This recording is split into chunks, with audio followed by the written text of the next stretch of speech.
Eastern suburbs. Red, white, and blue, we're flying high.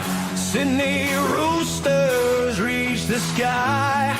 Eastern suburbs.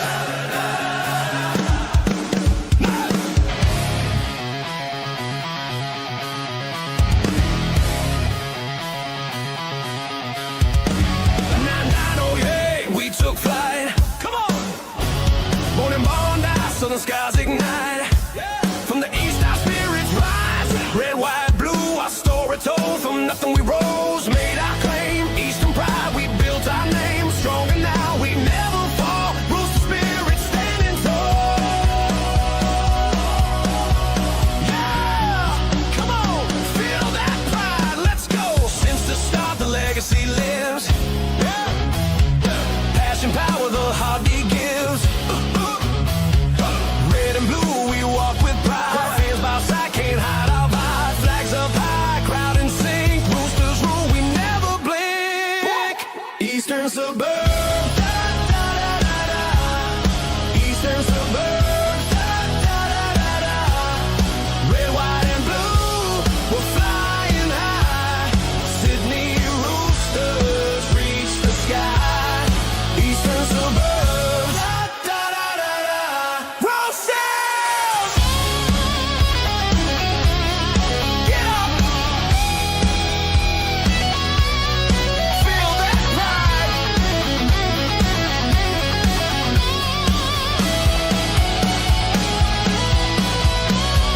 Grand on fire, glory set. Fighting with fire, no regrets. Yeah! Every tackle, every try. Hit. Ladies and gentlemen, welcome to another episode of the Sydney Roosters Diehards. Haynesy here. We'll be taking you for your latest Roosters news and opinions from the day it was. We'll also be doing a bit of a recap from the latest week of the Pacific Championships and also the Ashes. So great to have you here. Hope you guys are enjoying the content so far. Thank you to everyone who tuned into the first stream last night. This will be a regular occurrence. Daily episodes going through your latest Roosters news and opinions and a whole lot more. We've got a few things to plan for today as we gear up for, the start of the transfer window. Not a lot of news today to go through, but we also have a little bit of a recap from the Pacific Championships and the Ashes and potentially a little bit of discussion. And we also got some questions to be answered from you guys over on the Instagram. Every day we'll be putting a poll up and a question on our story. If you have any questions to ask about the Roosters, feel free to ask me and we'll answer them in the next 30 to 45 minutes or so.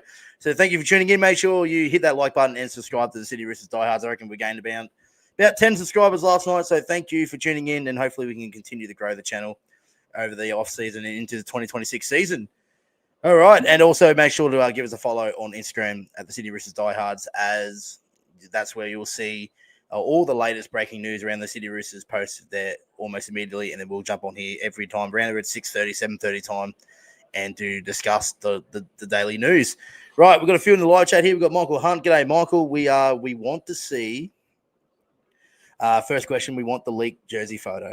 I might post it later. It's just too blurry. But yes, stay tuned next week, guys. We do have expected announcement of our new player apparel, training apparel, and player and jersey apparel for 2026, and it's a doozy. Stay tuned for that one. And obviously we did post it last week about leaked that the 1995 away jersey is going to be our away kit for 2026. All to be revealed next week sometime around the 5th or 7th of November. So that's my mail. So we'll know very, very soon the play there. We've got Nathan Dallas in here. Could we play Hugo Savala at lock? Then we would have two guys that have a long kick in them in DC and Hugo. Then have Sam Walker for his short kicking game. Yeah, like obviously DC and Hugo Savala's kicking game is very, very similar. Obviously, we discussed it last night with Daly Cherry Evans' arrival and what that leads to Hugo Savala. But, not a bad option. Even if we have a Hugo at 13, 14, 13 or as a utility, we can definitely use him in other areas. So, obviously, we're still waiting on the arrival of Daly Cherry Evans, the citizen and all that. And once it is official, we'll jump back on here and give you your thoughts and my thoughts and your thoughts on the situation as well.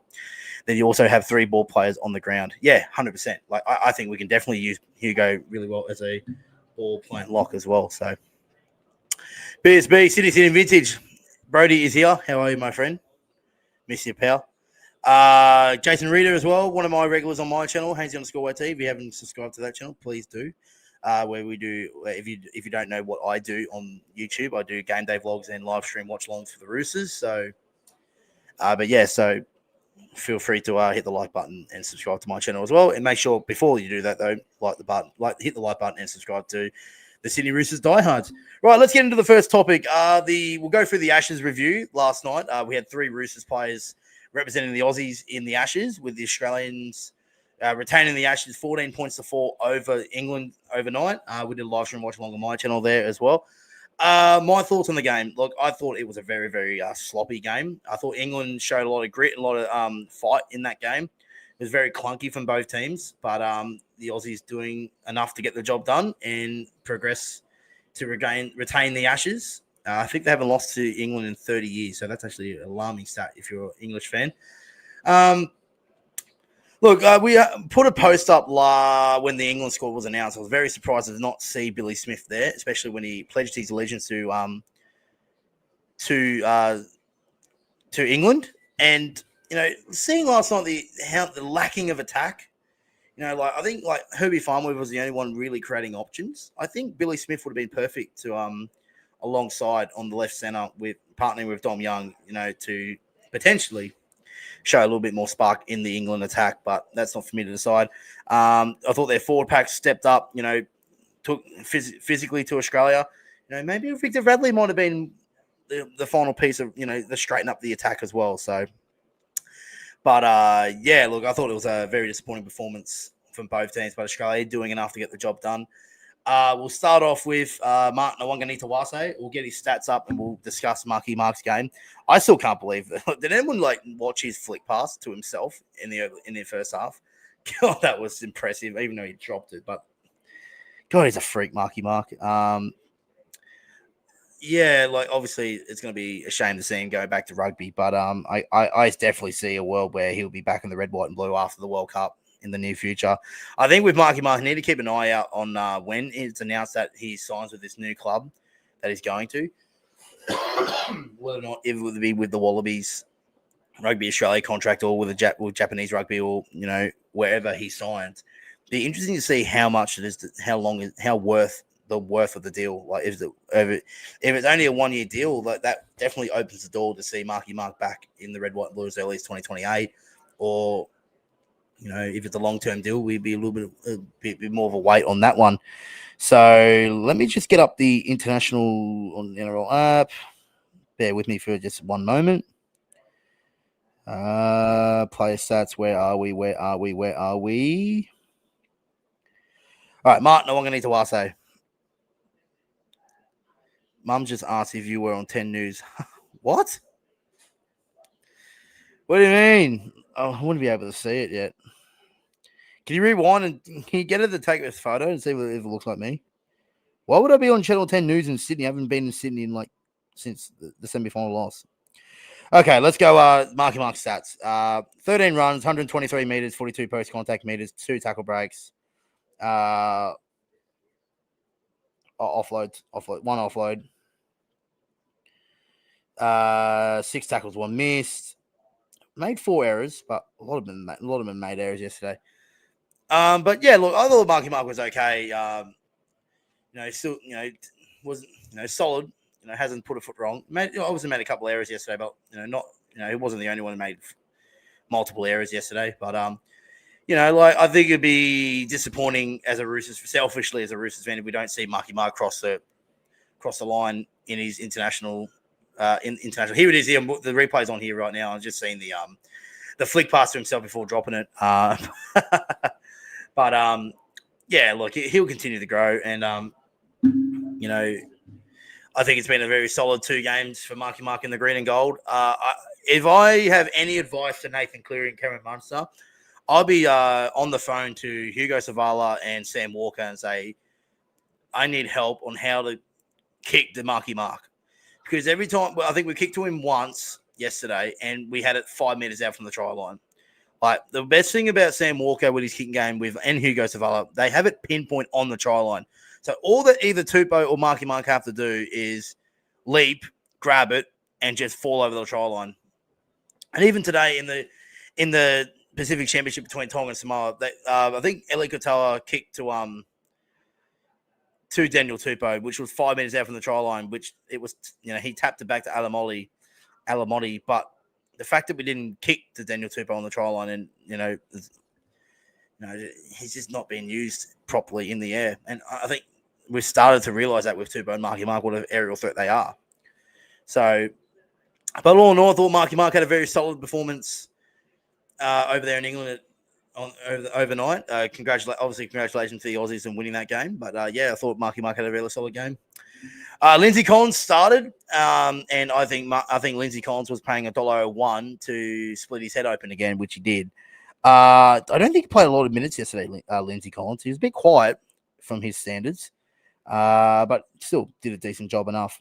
So we'll just go into the player stats again and find Lindsay Collins' stats for yesterday. You were on Javo streaking, reaction to it. No way. Someone get a clip of that, Brody. Get a clip of that. Well, they get like 68,000 viewers on that. That's surprising. But yeah, Lindsay Collins, 22. Only played 22 minutes yesterday. Okay. So I did notice that when I was doing the game last night, like doing the watch along last night, I was watching, like, Lindsay got on and didn't really get much on afterwards.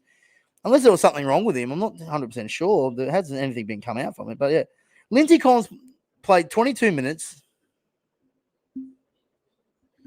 Maybe they might put a clip up on Channel 10 later. But yeah, thanks for that, Brody. But yeah, Lindsay Collins, 2 hit-ups, 2 hit-ups, 16 meters, 4 post-contact meters, 1 tackle break, 16 tackles, 1 missed. Only played 22 minutes yesterday. So, yeah, that's very, very surprising for Lindsay Collins. Only playing 22 minutes, only had the 2 hit-ups. That's a very, very quiet game from Lindsay Collins. So, I'm not sure what to think of that. But let me know in the comments what you guys think of that. Lindsay Collins only getting 22 minutes yesterday. Who was on the bench? I want to look at the bench, though. Did you have Lindsay Smith played 14 minutes. Ruben Cotter played 53 minutes. Keon Kalon-Matangi played 30 minutes. Yeah, that is very, very wild. The starting front row, Lindsay Collins only got 22 minutes. Which now makes it interesting for the next game. Obviously, the third test coming up next weekend. Obviously, Australia retained the Ashes. They are 2-0 up in the series. Isaiah Yeo probably will be expected to return. Obviously, he missed this week due to concussion. So, I think it'll be either Carrigan and Tino to start. Maybe Lindsay Smith for Lindsay Collins, or Lindsay Collins plays back to the bench. But, very surprising that he's only played 22 minutes in that game on the weekend last night. So, very, very surprising there. So, but yeah, let me know your thoughts in the comments. What you guys think of that? Lindsay Collins only playing 22 minutes. Is it, was that really worth it of having Lindsay Collins playing 22 minutes yesterday? But yeah, very, very quiet outing from Lindsay. Excuse me. All right, let's turn to our boy Gussie. 80 minutes yesterday, 17 runs, 141 meters, 63 post-contact meters, 8 tackle breaks, 2 offloads, 42 tackles, 5 missed tackles, pretty standard. 42 tackles, 5 missed on the edge. I thought he had a great game, Gus. I think the first 2 games, I think Munster, Reece Walsh, and Angus Crichton have been the 3 best players for Australia in the first 2 test matches. And he's just a dog, Gus, man. Like, he's just, when he gets to the international level, representative level, he goes another level, And I thought in the back end of the season this year, Angus Crichton's form picked up dramatically from where he left off last year. So I thought he had a really, really good end of the year, and he's backing it up with another very solid performances in the green and gold. But yeah, like I just, obviously there's a lot of talk, with Jacob Preston inside Hudson Young, like was Angus Crichton going to be in the starting team, but Kevin Walters has stuck to his guns with Angus Crichton, and he's delivered. He's been probably the best forward out there just really, really setting the tone, on the edge back row and making an absolute handful for the English defenders. 42 post contact meters, 8 tackle busts. Very, very solid outing. Made a lot of work too. 42 tackles as well for an edge back rower. That's a lot of work. So yeah, another very, very solid performance from Angus Crichton yesterday, and definitely, even though Australia were a little bit underwhelming in the first 2 Test matches, but they have retained the Ashes. But at the same time, I think Angus Crichton would be 100% proud of his work, playing a heck of a role and being an important part of this Australian lineup in their efforts to retain the Ashes this year. So, well done, the Gus man. He had another very solid outing. I don't think he'll get the recommendation for a Golden Boot award, but he'd definitely be in the conversation. I reckon the conversation would be Munster, Reece Walsh, Dylan Brown, but I reckon Angus Crichton could definitely be a candidate because he's been the best forward in the first 2 Test matches by far. So maybe that might be just me, my Roosters bias there, but it's hard to ignore how well he's doing at the moment. So obviously that's a quick recap from the Roosters players that played in the Pacific Championships yesterday. Not in the Ashes, I should say. But yeah, very, very, very solid performance by our 3 Roosters. But very questionable about Lindsay Collins only playing 22 minutes for 2 hit-ups. Wasn't really used at all yesterday, which is very, very surprising. So yeah, like I said, let me know if you have any questions about that, and we'll try and answer them in the next half hour or so. But speaking of Jarvo though, that was absolutely funny yesterday. Seeing Jarvo, obviously I've seen a few of them before. A few of these videos before. I think when he was when he was part of the Indian cricket team, part of team that played. I think the All Blacks when they played or South Africa when they played England. Now he's done it for Australia against the English in the Ashes as well. That's insane. How then do they not know? How is he not banned from every single sporting event in the UK? Because he does it at every UK sporting event. It's absolutely wild, but funny. And fair play to Cameron Munster as well. Just seeing Cameron Munster just going on with the part. He's like, yeah, come on, mate, let's sing the anthem together. And then he realized that all the security guards have come in and absolutely manhandled him out of the building. So a bit of funny TV there. But yeah, look, what are your thoughts on the quality of football from the Ashes so far? Look, I think England have been very, very underwhelming with the ball. Look, last night's game, you showed that they showed a lot of fight, and they were, and they they know they were up for it, and the crowd was up for it. But unfortunately, they just simply, just didn't have the quality to break down the Australian defence, and they made too many errors and didn't really, did not really fire a shot at the Aussies last night. And then obviously Australia as well. They weren't brilliant in attack as well. So, look, it's been an underwhelming series. So hopefully the third game lives up to the expectation. But from my point of view, Australia retained the Ashes. They're up so it's a win. And anytime any Aussie team beat the Poms, it's always a good day when that happens. So.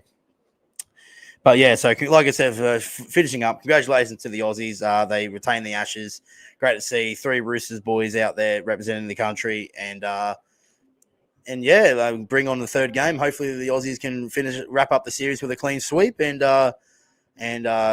Gus and Marky Mark continue their form, and hopefully Lindsay gets more game time next week. In terms of the Pacific Championships, obviously the Pacific Bowl between PNG and Fiji. No Roosters players were featured in that game, but congratulations to PNG beating Fiji 50 points to 18, I think the score was. But then we turned in today. We just finished not too long ago with the Pacific Championship between between New Zealand and Tonga. Congratulations to New Zealand. They're through to the final against Samoa after a 40 points to 14 win over Tonga today.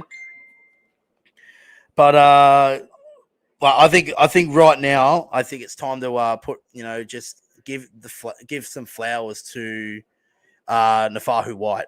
What a performance he had today for New Zealand. He was absolutely unstoppable.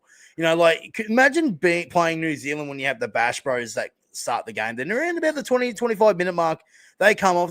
Maybe a little bit of an ease, a little bit of a might be a chance to get on top in the forward pack department. Nah. Out comes Aaron Clark and Nafahu White. Mate, he was unreal. Seeing the Fahu White in space today, nearly scoring, that was awesome to see. He's really like what a breakout year for the Fahu White. Like honestly, it is just incredible the rise of the Fahu White in 2025.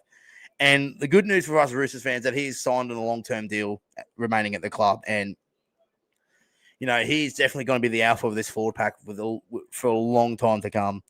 I'll get his stats up for today, and they are impressive.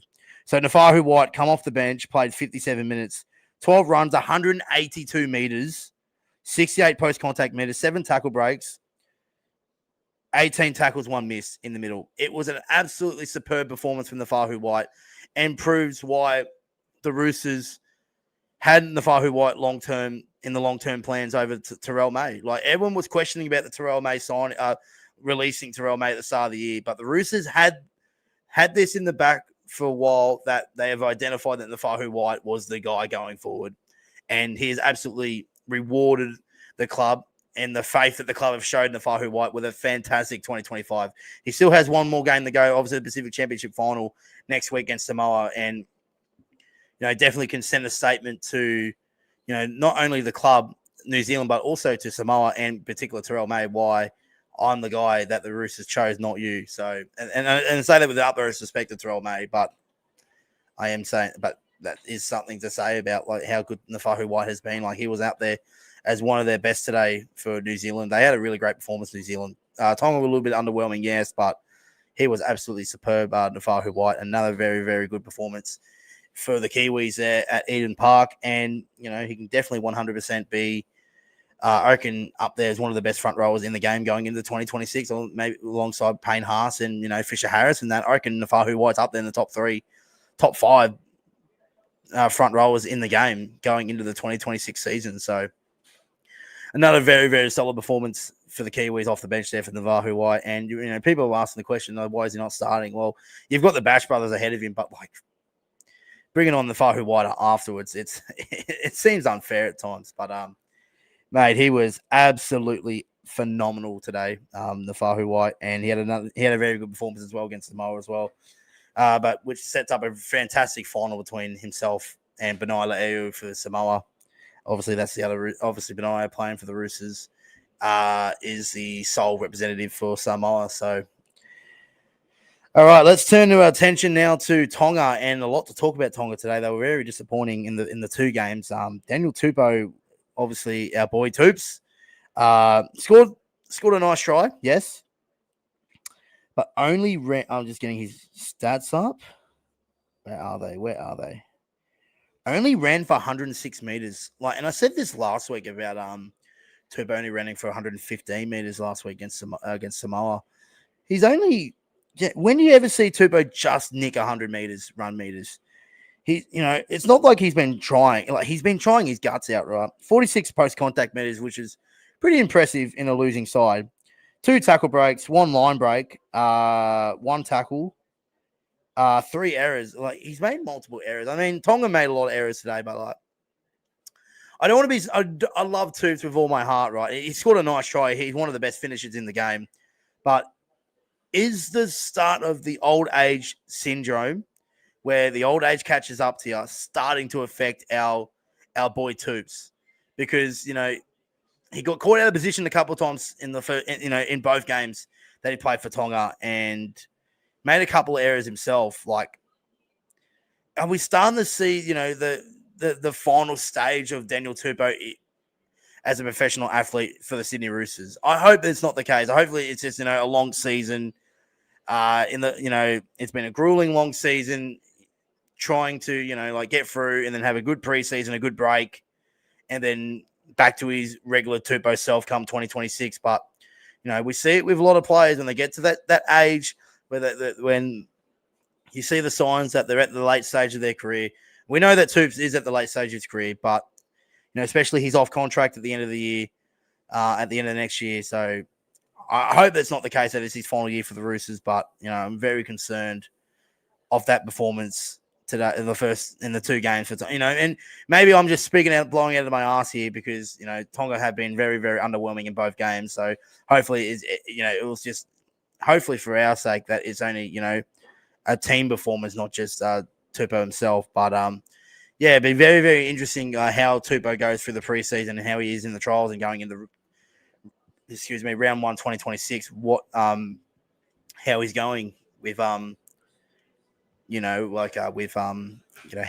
his body's feeling, because especially with him being off contract at the end of 2026, a lot of talk about, will he retire, will he go to the Super League? So it'll be interesting to see how Toops comes back from his break from the preseason and going into the 2026 season, how fresh and how his body's coping into another grueling 10 months of footy. And time for talk about Siwa Wong. He had a fantastic performance for Tonga today in both games. I said it last week as well when my matchday vlog, when I was out there at Suncorp between Tonga and Samoa. I thought he was one of the best forwards out there. He's named in the back row, but it comes off the bench and plays the middle forward. He played 71 minutes today, Siwa, in the middle. 12 hit-ups, 113 metres, 29 post-contact metres, 3 tackle breaks, a line break, 2 offloads, 37 tackles, 5 minutes, though. I mean, they made 60 missed tackles today in Tonga, but I thought he was one of their best forwards today, Siwa Wong. And, and we spoke about it yesterday about, long-term with, obviously the 5 players that are off, big 5 players are off contract at the end of 2026. Siwa is one of them. He's free to negotiate as of right now to speak with rival clubs. So I just hope the fact that the Roosters it must be a priority to re-sign Nafahu White. Because how well Nafahu White, we already signed Nafahu White, but I mean Siwa Wong. Siwa Wong it has to be one of the main priorities of re-signing, especially with Angus Crichton, also one of them as well. So if we can recontain Angus Crichton and Siwa Wong, we'll be very, very good going forward. I think, like I said yesterday, with talk about Xavier Vata, I think we've got one of the most, we've got a really, really good young forward pack coming through, a very mature forward pack. So we're in good shape for years to come. But Siwa Wong in the losing effort up against a very, very decent forward pack for New Zealand up against him today.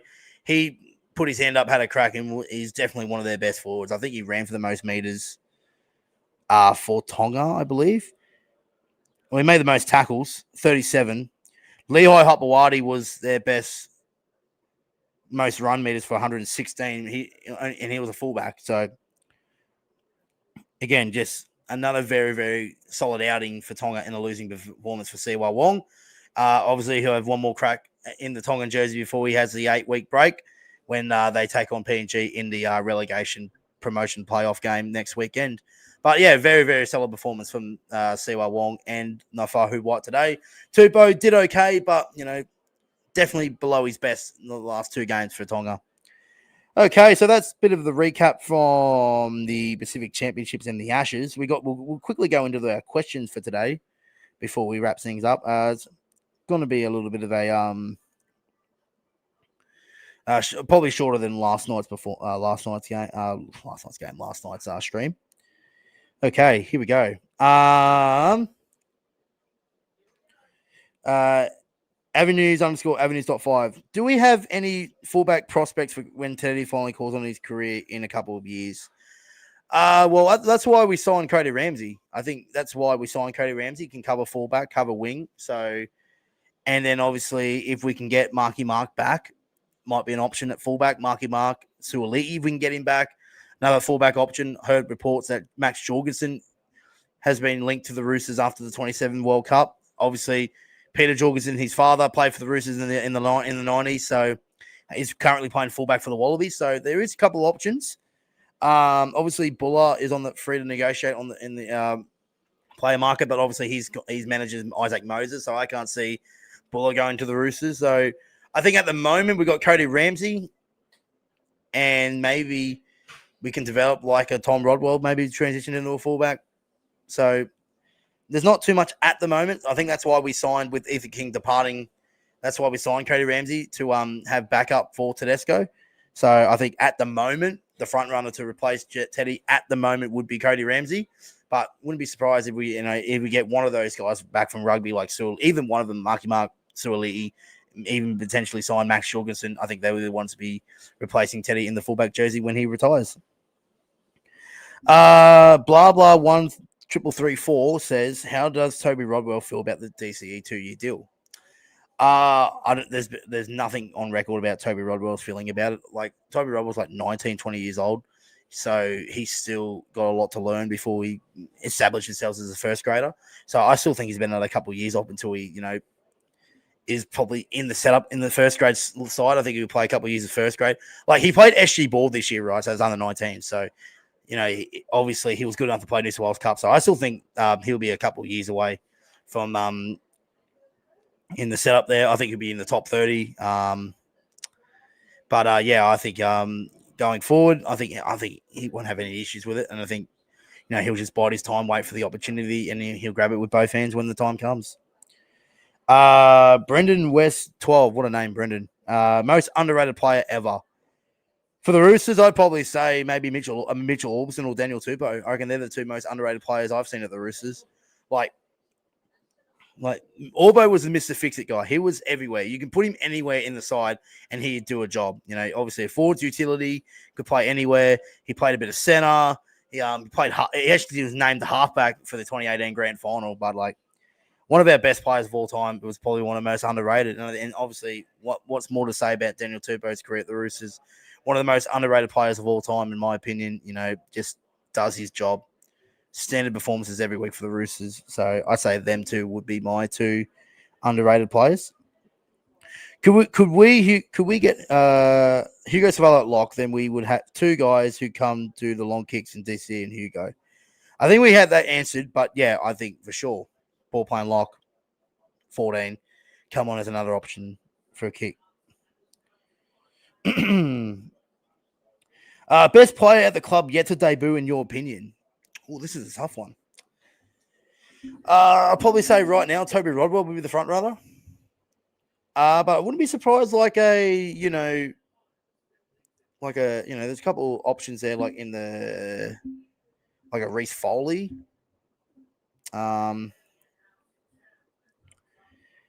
Hang on, there was one. I forgot his name. Let me get it up. Bear with me for a sec. So it's maybe like a hooker, Tyler Moriarty as well. Reece Foley played a bit of half lock, I think. Ben Johnson in the centers played really well as well. I think it was the last game we played against the Magpies. I was watching that game.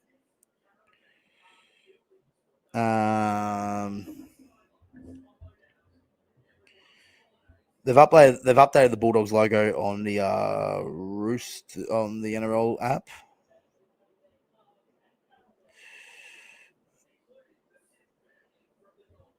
I just want to get the team list up.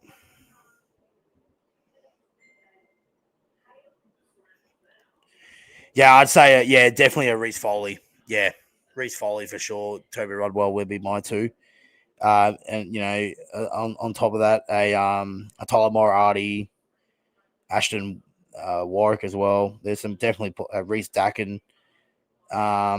Also Jersey Fleet Player of the Year. Our Josh Durkin as well, brother of famous rugby league guru fame. So there's a lot of, probably those guys would probably be my options to be best going forward. Okay. I can't remember that. I can't actually. Wait a minute. Well, that may be just New South Wales Cup. Let me look at the NRL draw. I just noticed something of that. Or was that just let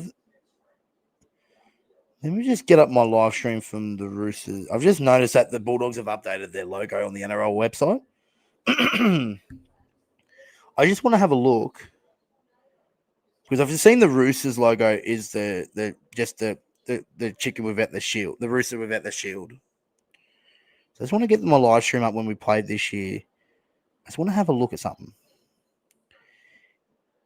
Yes. Okay. So I don't know if you guys can see that. I'll take a screenshot of it. So the NRL website, when they had the draw, had our current Roosters logo, but the NRL website has got, maybe that's just the website, but they've got all the, I think that's from everyone though. So no, I don't think that. I don't think anything of it. To be honest, I apologize for that. I just saw the Roosters logo was just got that up there, the hat, what it says on the hat there. I was like, oh, hang on a minute. Had we maybe an update on the logo? But no, I think that's across the board. Everyone's like Shield and all that is gone on the NRL logos websites. So yeah, I don't think anything to worry about that one, to be honest with you. So got excited for a second there. Okay, what else have we got? Aussie _ Sean 01. If we are signing Talau, Ramsey, DCE, then who are we removing from our top 30? I saw a post on Triple M the other day. Let me go find it.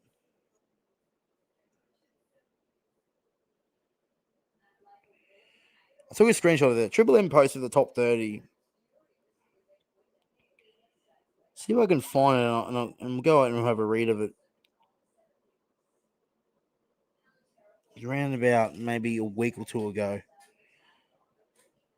Where are we? I swear I did take a screenshot of it.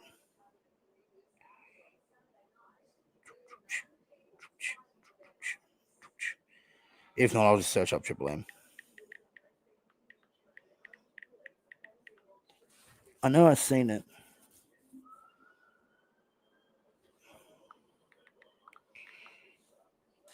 But I think we've got I think what I did see, we had 25 players, 27 players there in the top 30. So obviously, going off the top 30 last this year, 2025 season, we obviously have seen 5 players depart that were part of the top 30 squad this year.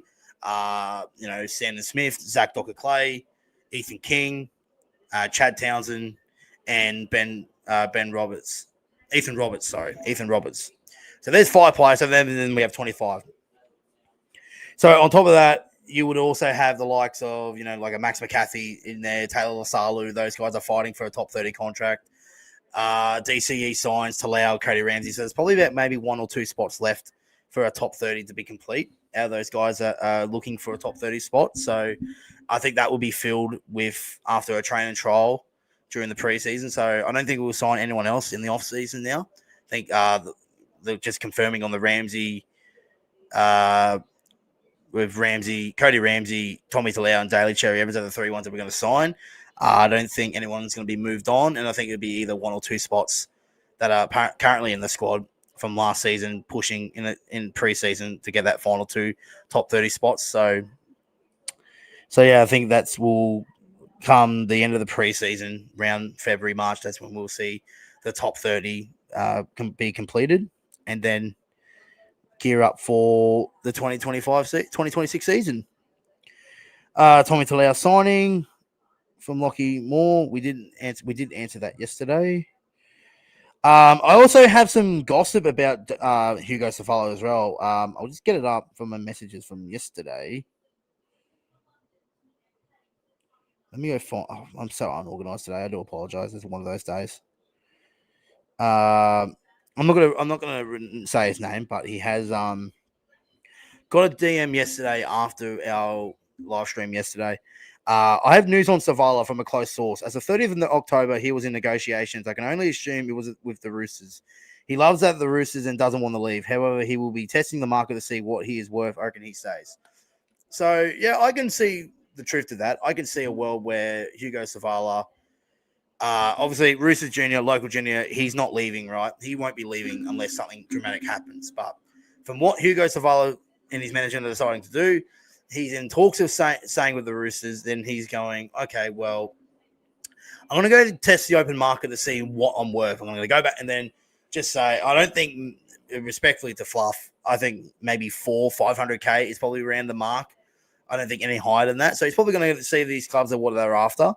And then he goes back to the club, say, the clubs, I say, gone to the open market. The clubs are offering 500. Can you match that? If you can, let's get the deal done and be over with it. So I think that's the approach that Hugo Savala is going to do, which I don't mind. He's thinking about his future. And, obviously he's at that stage now where obviously he debuted this year. He hasn't been on the big contract of the Roosters yet. This is his opportunity to be, obviously in the top 30 and have guys like, Taylor Salu, get upgrade Boyd Steep, all these guys, Felicity Fiketti, get these contract, upgrade contracts. I think it's now time for Fluffy to do so as well. He's unsure on what he's worth, so he's going to the open market to see what he's worth, and then he'll go back to the Roosters and say, "This is what other clubs think I'm worth. Can we match that? Can we get the deal done?" And it's obviously that makes sense when David Riccio on Wednesday announced that today, Hugo Savala is going to test the open market. Now it makes sense. Not everything means test the open market means he's leaving the club. He's testing the open market to see what he's worth. So thank you to that guy who messaged me yesterday about that. I really appreciate that one. And hopefully get this out of the way. And hopefully the Roosters re-sign Hugo Savala very, very soon. So thank you to that one. And hearing some news as well that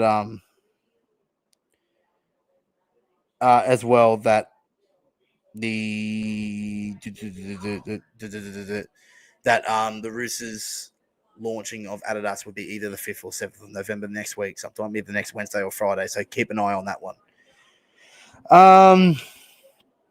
Have we got anything else, guys? Have you guys got any other questions you want me to ask? We've got a couple of in here. Make sure you hit that like button and subscribe to the Sydney Roosters Diehards.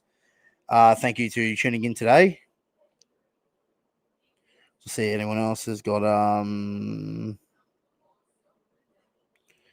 anyone else got any other questions they want to ask me before we wrap things up? We've been on for about nearly 42 minutes now, so that's around the ballpark where I thought we'd go for tonight. Because obviously there's not a lot of Roosters news. Obviously, we're just doing a quick recap from the Pacific Championships, and just give you guys a minute to see if you guys want anything else answered.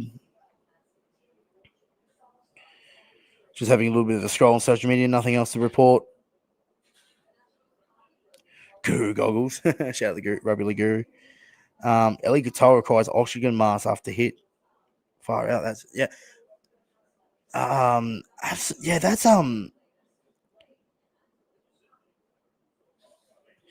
we go. Ellie Qatar, 3 big hits to the head for Ellie, within an hour or so. Stretch it off with oxygen and reportedly off the hospital. Yeah, after seeing that big hit today, right? He copped a collision with Lehigh Hopewadi in the warm-up. I thought he'd definitely be out of that game, but he had 3 head knocks. That's very, very scary stuff there. So I hope he's okay. But they dropped the ball there. NRL officials over there in New Zealand with the concussion protocol. Any draw leaks, says Michael. Not at the moment. I think late November, around 20th November, around that time is when the draw is going to be announced. All I know for a fact, I'm hearing reports that the Roosters are playing Penrith in round 1, but also heard reports that the Broncos are playing Penrith in round 1. So I reckon the Roosters will be at home in round 1. I know locked in is Anzac Day. That's the only fixture I know that is locked in. Round 8 against the Dragons is on a Saturday. It is a Dragons home game. That's the only mail I've got on the draw. So that I think in the next couple of weeks or so, we'll have, the opening round before the draw gets announced. We'll have the opening round locked in. We'll have Magic Round locked in, and then followed up by the draw. I just hope, and we will be live immediately following the draw being announced, and we'll react to the NRL draw right here on the Sydney Roosters Diehards when it's announced, and we'll go through it, discuss it, what we like, what we don't like about the draw, and then go from there. And then obviously with any other stuff, we'll definitely have chats about it. Magic Round, I haven't got anything for Magic Round either. I know it's mid-May. Usually it's the first week of May, but I'm hearing reports that it's around the 17th of May to the 21st of May. Could be wrong on that, but that's what I was told. So be interesting to see if that's the case. Anything else? Just quickly go through a quick scroll on the socials. Nothing else to report. No one else answering me a question. I think that might do us, lads. Nope. All right, I'm going to call it, lads. On for 45 minutes. I thought that's where we were going to get to. So, thank you very much for tuning in, guys. Hope you guys enjoyed it. Make sure you hit that thumbs up button and subscribe to the Sydney Roosters Diehards. Give us a follow on Instagram as well for your breaking news, up-to-date news around the Sydney Roosters and everything, and a whole lot more, your news and your opinions, my thoughts, your thoughts, anything is on here on this channel and on our Instagram. So thank you very much for tuning in. Hope you guys enjoy. We'll see you in the next one. We'll see you guys tomorrow for the latest edition of the Sydney Roosters Diehards. Thanks for watching, and we'll see you guys tomorrow.